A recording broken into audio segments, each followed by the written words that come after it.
ഞാൻ ഇന്നലെ full day travel കഴിഞ്ഞ് രാത്രി ഇവിടെ എത്തി. ഇവിടെ എന്ന് പറയുമ്പോൾ ഞാനിപ്പോ വിഷ്ണുവിന്റെ സിസ്റ്ററുടെ വീട്ടിലാട്ടോ, ബെർലിനില്. അപ്പൊ ഇവിടെ എത്തി കഴിഞ്ഞപ്പോഴാണ് ഞാൻ ഇൻസ്റ്റാഗ്രാം നോക്കി കഴിഞ്ഞപ്പോ നാട്ടില് 1.5 വയസ്സുള്ള ഒരു കുട്ടിക്ക് ഉണ്ടായ ഭയങ്കര മോശം ഇൻസിഡന്റിനെ പറ്റിയിട്ട് അറിഞ്ഞത്. അപ്പോ ഭയങ്കര ഡിസ്റ്റർബ്ഡ് ആയിരുന്നു രാത്രി കിടക്കുമ്പോൾ. ആ സമയത്തായിരുന്നു ഞാൻ സ്റ്റോറി പോസ്റ്റ് ചെയ്തിട്ടുണ്ടായിരുന്നത്, ഡിയർ സൺ എന്ന് പറഞ്ഞിട്ട്. അപ്പൊ ഞാൻ ആ മോനെ പറ്റി ആലോചിച്ച് പോസ്റ്റ് ചെയ്ത സ്റ്റോറി ആയിരുന്നു.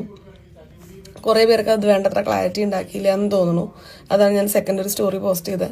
അത് എന്നെ പറ്റിയോ എന്റെ ചുറ്റുപാടിനെ പറ്റിയിട്ടോ അല്ല, നാട്ടിലുണ്ടായ ഒരു ഇൻസിഡന്റിനെ പറ്റിയിട്ടായിരുന്നു. 1.5 വയസ്സുള്ള ഒരു കുഞ്ഞിനെ ഭയങ്കര നമുക്കൊന്നും പറയാൻ പോലും പറ്റാത്ത കാര്യമാണ് അവരൊക്കെ ചെയ്തത്. അപ്പോൾ ഇപ്പൊ ആ കുഞ്ഞിന് വേണ്ടി പ്രാർത്ഥിക്കുക എന്നുള്ളത് നമുക്ക് ചെയ്യാൻ പറ്റുള്ളൂ. അപ്പൊ ഇപ്പൊ ഒരു 10 മാസമുള്ള മോൻ നമുക്കുണ്ടല്ലോ. അപ്പൊ ഒരു അമ്മ എന്നുള്ള ഒരു ഇതില് എനിക്ക് തോന്നുന്നു അല്ല ഒരു മനുഷ്യന് ആ ന്യൂസ്, മനസാക്ഷിയിൽ ഏതൊരാൾക്ക് ആ ന്യൂസ് മുഴുവൻ കാണാൻ പറ്റുമെന്ന് എനിക്ക് തോന്നുന്നില്ല. അത്രയും ഭയങ്കര ക്രൂവാലിറ്റി മാത്രമാണ് അതിൽ പറഞ്ഞിട്ടും അവർ ചെയ്തിട്ടുള്ളത്.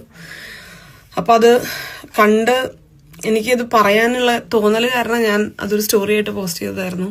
കുറെ പേർക്ക് ആ ന്യൂസ് അറിഞ്ഞ ആൾക്കാർക്ക് ഒരുപാട് പേർക്ക് അത് മനസ്സിലായിരുന്നു ഞാൻ എന്താ ഉദ്ദേശിച്ചതെന്നുള്ളത്. കുറച്ചു പേർക്ക് അത് ഞാൻ എന്നെ പറ്റി പറഞ്ഞതാണെന്നുള്ള ഒരു തെറ്റിദ്ധാരണ കുറച്ച് പേർക്ക് തോന്നി. അപ്പൊ എത്രയും പെട്ടെന്ന് ഒരു ക്ലാരിഫിക്കേഷൻ ആവശ്യം തോന്നി. അത് എന്നെ പറ്റിയിട്ടായിരുന്നില്ല, ആ കുഞ്ഞുമോനെ പറ്റി ഞാൻ ആലോചിച്ച്